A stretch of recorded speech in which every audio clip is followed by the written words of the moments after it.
Thanks, Travis. Thank you for joining us today. We're really excited for this session. I am Alexis. I'm an instructor at DBT Labs. I used to be a data engineer, or what I found out later was really an analytics engineer. And I really loved the training and teaching aspect of my job, so I became an instructor, and now I'm at DBT Labs. And my name's John Natkins, but I go by Natty. I'm a solutions architect here leading the Enterprise West region. But I actually got my start with DBT as a product manager a couple roles ago, where I was using DBT to help me understand mobile SDK adoption. So, Alexis, I'm going to kick it back to you because I'd love to hear some stories. Great. So in this presentation, I'm going to take on the role of a data engineer or analytics engineer that doesn't know about DBT, which was true before I came here. Actually, I didn't know what DBT was. And I'm going to tell some stories from my life as a data engineer, analytics engineer, some pain points we had. A lot of these stories I've heard from other data teams, so hopefully you can relate.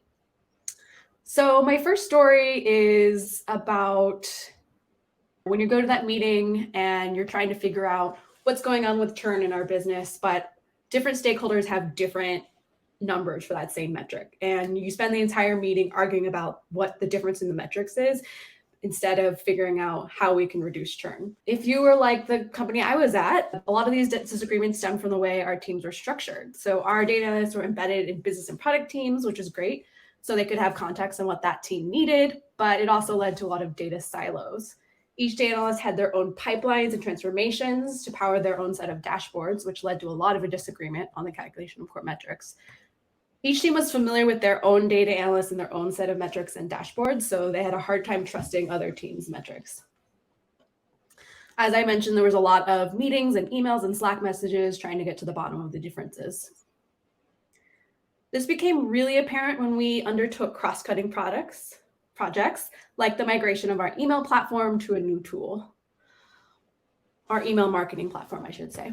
While we were exploring the data going into and out of our email marketing tool, we realized there was a lot of stale data going around as well as conflicting sources of data. For example, we had 4 different ways of calculating which country a user came from. And a lot of times they conflicted with each other. This project also involved collaboration between marketing and sales, and we figured out that each team had their own definition of what a qualified lead meant. Overall, it was a mess to try to figure out where the data was coming from and how the metrics were calculated. We did our best to find all of our logic across Python scripts in various repos, Looker persistent-derived tables, spreadsheets, and even Jupyter notebooks. We were able to successfully make the migration to the new tool, but it was a painful process and exposed a lot of our issues with not being able to be aligned on data definitions and not being able to get a handle on where all our data was flowing through. Natty, does that sound like something you've heard from a lot of your customers? Yeah, and I really appreciate you sharing that story, Alexis. There's definitely a lot of topics that you raise that I hear in conversations all the time. And to just recap a little bit of what I think I heard, it sounds like part of the challenge that you were experiencing was that different parts of the organization were effectively working in silos. You described each analyst working in isolation, which really produces a lot of risk of rework. Talking about having 4 different ways of calculating a user's country, it gets really confusing and it introduces errors into the decision-making process. And because users and people at your organization weren't really collaborating on that actual work, they ended up, actually redefining terms like qualified leads in their own contexts. And there wasn't really a central place where they could get aligned on what a qualified lead really was. So, what I'm hearing is that there was a disconnection between the data sources using, powering these transformations and, using different logic for things that really should have been semantically the same. And going a bit further than that, even, it sounds like no one really knew who was responsible for specific metrics or how they'd come to be. And that really led to a lot of confusion around how to actually use them, make decisions off of them. And, I can imagine this was a really hard situation for you to navigate. I'm guessing it was a time suck as well as just being demoralizing for everybody involved. And so what I'd like to do is take our first look at DBT Cloud so that we can talk about how Alexis's life might have been different with DBT. So this is the DBT Cloud IDE, which is a development environment that's used for developing and collaborating on analytics projects. On the left-hand side, you're going to be seeing a directory tree where there's various files that are in my project. And in the main area, you can see the file that I'm currently working on. This particular file is a SQL file. So hopefully it doesn't look too confusing. And this SQL file contains a DBT model, which is the term that we use for a transformation. In DBT, every transformation is a SQL select statement.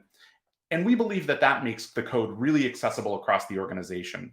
You don't have to know Python. You don't have to know other programming languages to use DBT. And in this transformation, we're actually defining how monthly recurring revenue is calculated. You can see that going on predominantly in this case statement.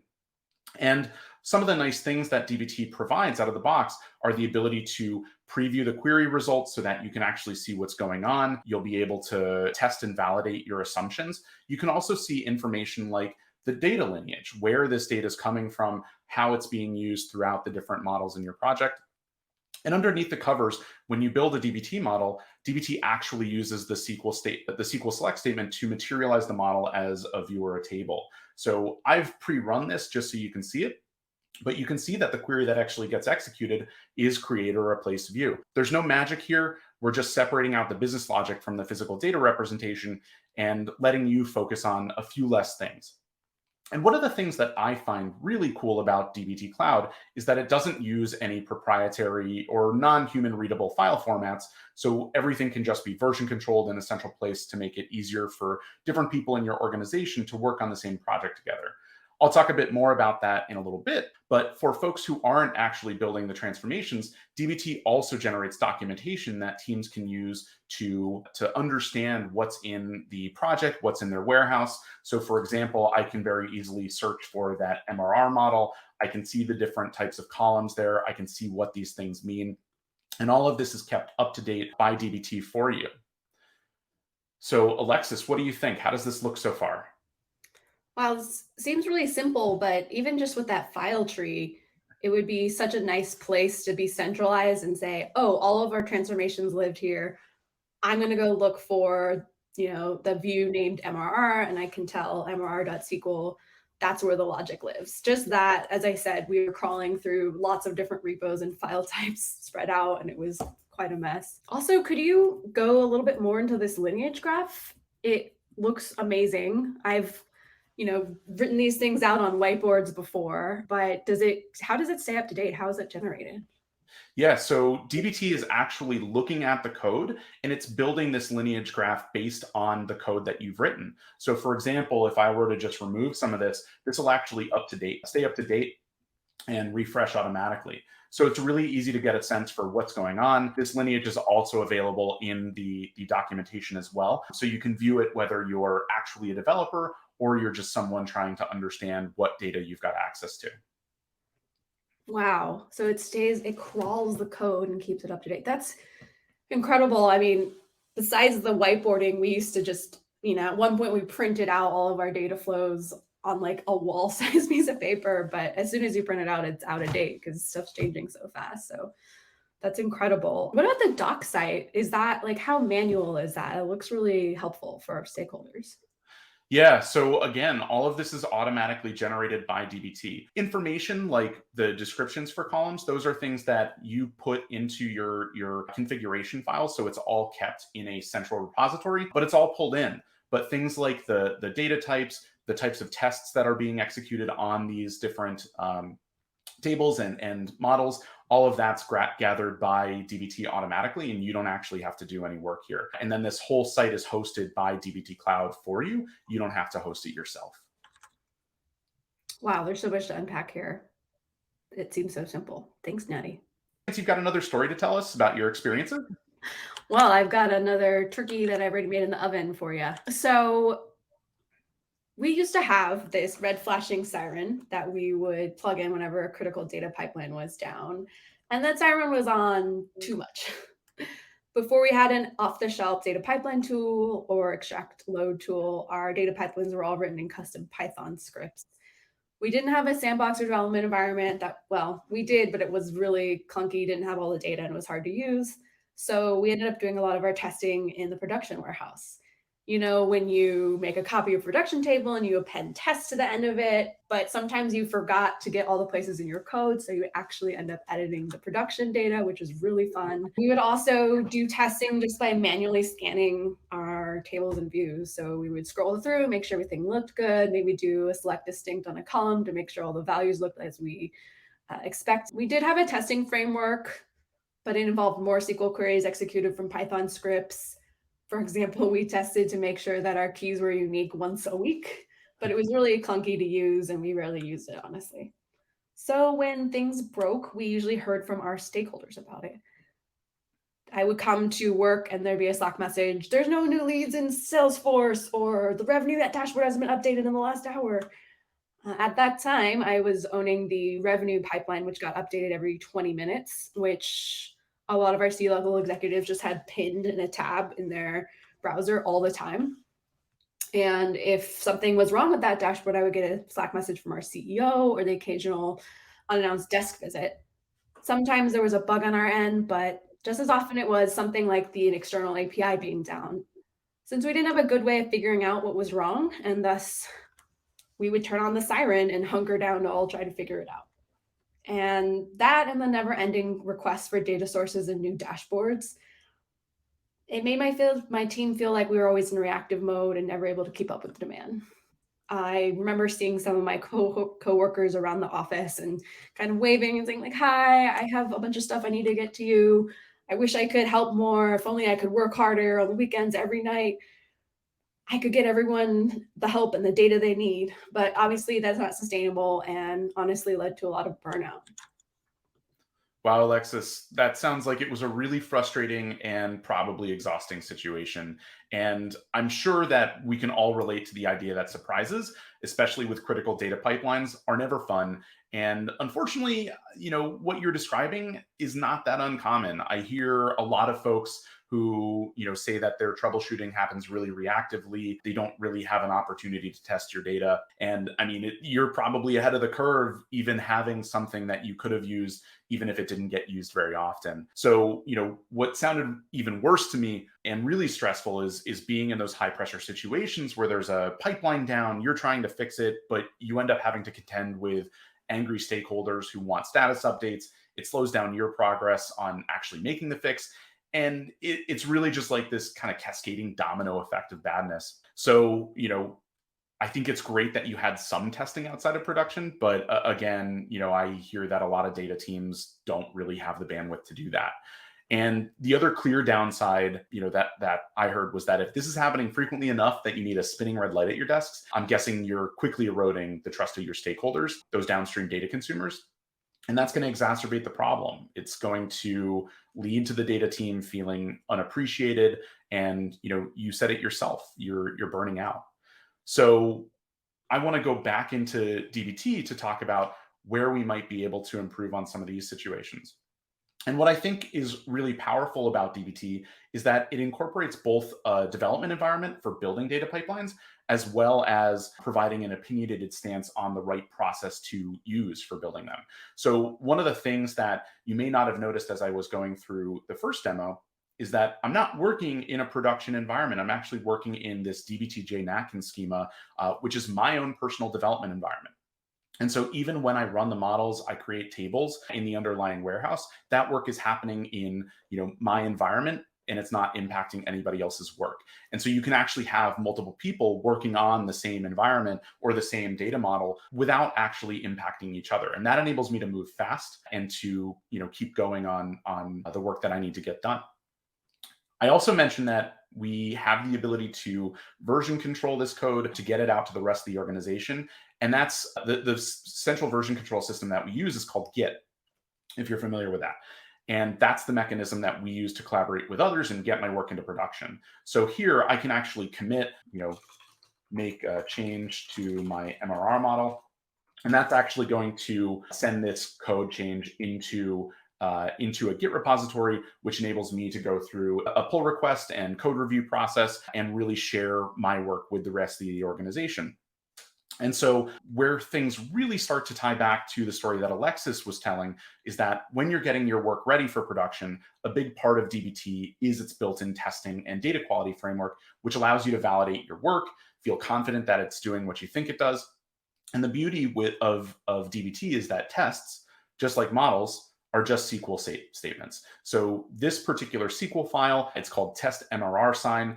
This is actually testing for invariance in my data. So in this particular test, I'm checking whether or not the numeric sign of a monthly recurring revenue change is correct. So if a change is due to something like a contraction or a churn, I'd expect that the sign should be negative. If it's net new business or expansion, it should be positive. Now, the way tests work in DBT is that you're really defining a query that selects out data that you don't want to see or that shouldn't exist. And so if a test returns any records, then it fails.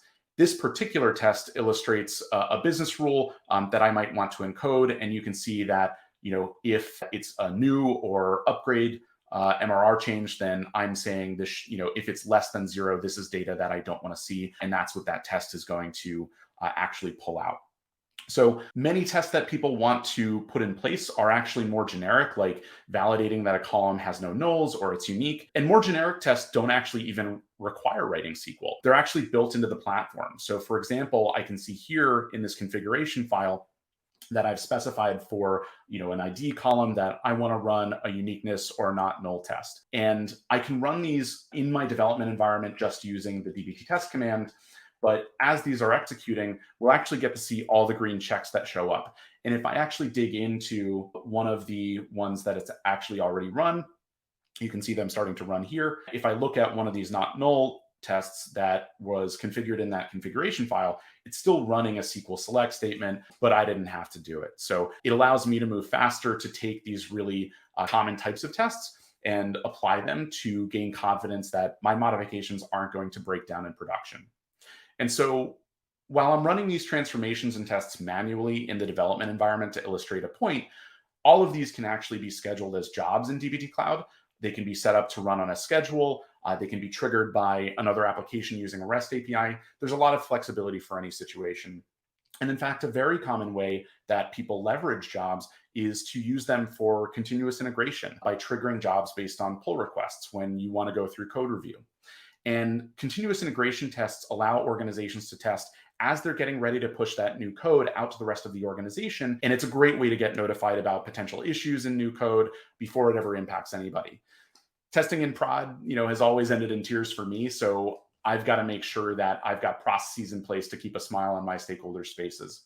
And one of the great things about DBT is that those job failures can also generate alerts, which can keep you informed about issues before your CEO is blowing up your Slack. So Alexis, based on what I've said, do you think this could have made your life a little bit better? Yeah, I don't even know where to get started. Being able to add tests to something with just a line of text so easily is amazing. As I mentioned, we had a testing suite, but it was really hard to use. And it's really illustrating to me how tooling can make things better, the lower the barriers to using it. Even those more custom tests that you were writing for business roles, I can imagine, every time I edited the revenue pipeline, I knew what to look for. And I even had in my mind a bunch of queries to run to QA the data. But if I could make those queries that we're running all the time, then we could make sure it didn't break and other people who weren't me could edit and we could collaborate and we would have so many fewer errors. That's amazing. The development schemas too is a really interesting way of handling not having an easy sandbox environment, but I can imagine, we're all using the same raw data. We have access to all the data, not partial amounts of data like we did in our sandbox, which, didn't really help us test the full pipeline. And I could see collaborating with somebody, I could check out their work and their schema before we push to production. It's just, it's a totally different way of thinking of development. So yeah, that's really exciting. Yeah, it's a bit different, but it's easy to get started and organizations are picking it up all the time. And I think they're having a great time with it. And I guess just to bring this around a bit, I'm really glad you found DBT so exciting.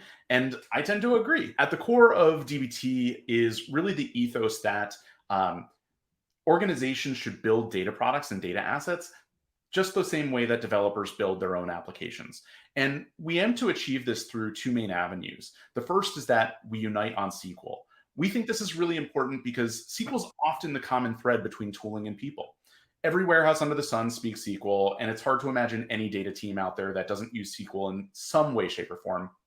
And additionally, it's an easy language to learn for folks that are new to data, but it's also understood by data veterans. And so it really enables organizations to involve more people in that data conversation. And the second piece of this is that we work like engineers.